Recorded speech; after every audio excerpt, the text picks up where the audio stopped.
Hello guys, welcome to your own channel money bag investment. आज हम एक बहुत ही इंपॉर्टेंट टॉपिक को डिस्कस करेंगे, अर्निंग पर शेयर और प्राइस टू अर्निंग रेशियो। जैसा हम सब जानते हैं कि किसी भी कंपनी का स्टॉक प्राइस डायरेक्टली इन्फ्लुएंस होता है उस कंपनी की अर्निंग और प्रॉफिट से। कंपनी की अर्निंग्स या प्रॉफिट्स जितना ज़्यादा होगा, स्टॉक का प्राइस उतना ही ऊपर जाएगा। दोनों EPS और PE रेशियो सबसे इम्पॉर्टेंट और बेसिक इवैल्यूएशन क्राइटेरिया होता है किसी भी कंपनी का। सबसे पहले हम जानेंगे कि अर्निंग पर शेयर क्या होता है और हम अब देखेंगे एक सिंपल सी बैलेंस शीट। बैलेंस शीट के 3 पार्ट्स होते हैं, assets, liabilities and share holders equity. अब जानते हैं एसेट्स क्या होता है। वो सारे एसेट इंफ्रास्ट्रक्चर जहां से पैसा आना है। लायबिलिटीज वो होती हैं जहां पैसा देना पड़ेगा, like loans, debts etcetera. Third one is share holder equity. It is also a type of liability. किसी भी कंपनी के इवैल्यूएशन मॉडल को जानने से पहले कंपनी किस प्रकार से काम करती है आपको पता होना चाहिए। बिल्कुल बेसिक से समझते हैं। कोई कंपनी है मनी बैग इन्वेस्टमेंट। सपोज उस कंपनी का रेवेन्यू है 1 crore rupees per year.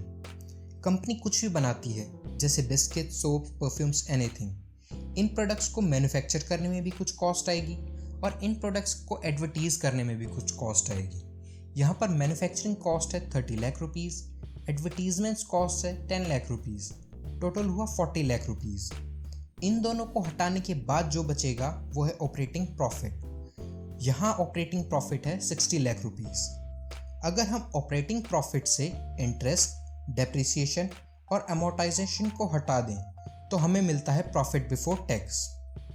Interest क्या होता है? जैसे कंपनी ने कोई लोन लिया है इंफ्रास्ट्रक्चर को रन करने के लिए या मैन्युफैक्चरिंग के लिए, तो उन्हें इंटरेस्ट देना पड़ेगा। डेप्रिसिएशन होती है फिजिकल एसेट्स की, मतलब उनकी वैल्यू टाइम के साथ कम होती रहती है, जैसे व्हीकल्स, मशीन्स एक्सेट्रा। अमोर्टाइजेशन होता है नॉन फिजिकल एसेट्स का, जैसे patent, trademark etcetera. Operating profit से इन तीनों को हटाने के बाद आता है प्रॉफिट बिफोर टैक्स। ज़्यादातर 15 to 30% का टैक्स लगता है। हमने यहाँ 30% माना है। अगर हम 30% टैक्स 40 लाख रुपीज़ पे लगाएंगे तो आएगा 12 लाख रुपीज़।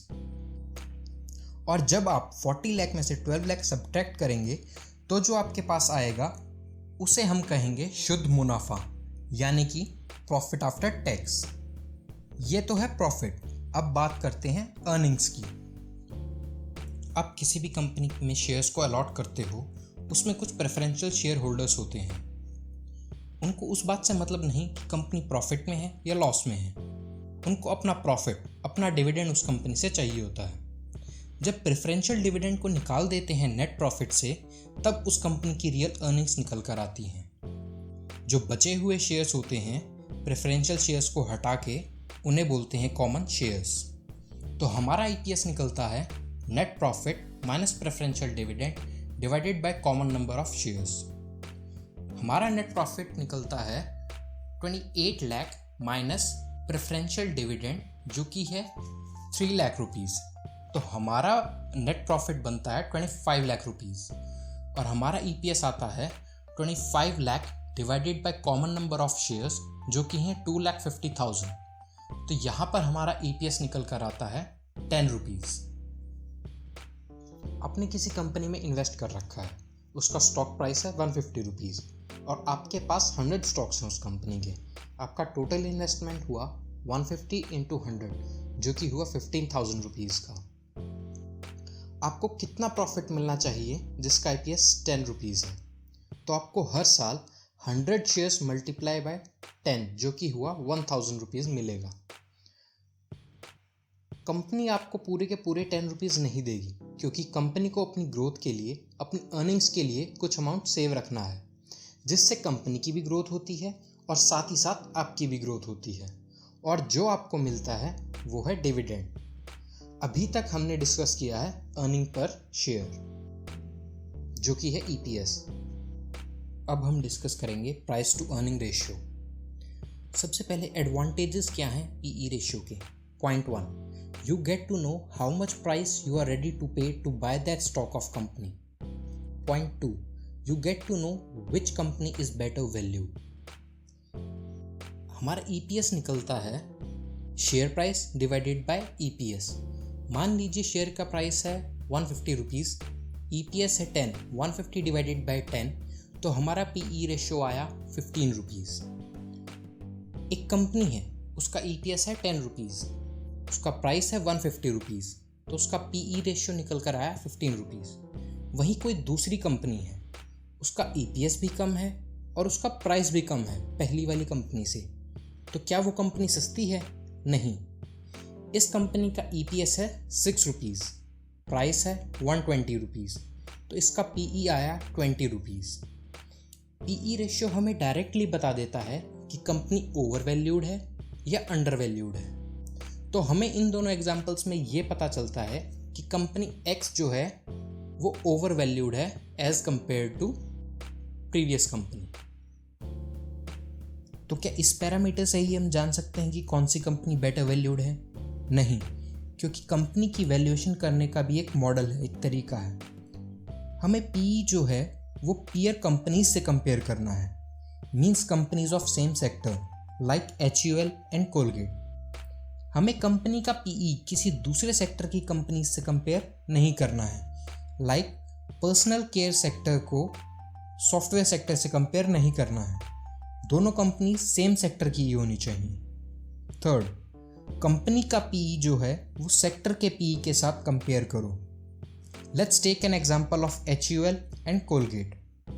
HUL का EPS है 33.85, प्राइस है 2448.65, PE निकल कर आता है 72.34।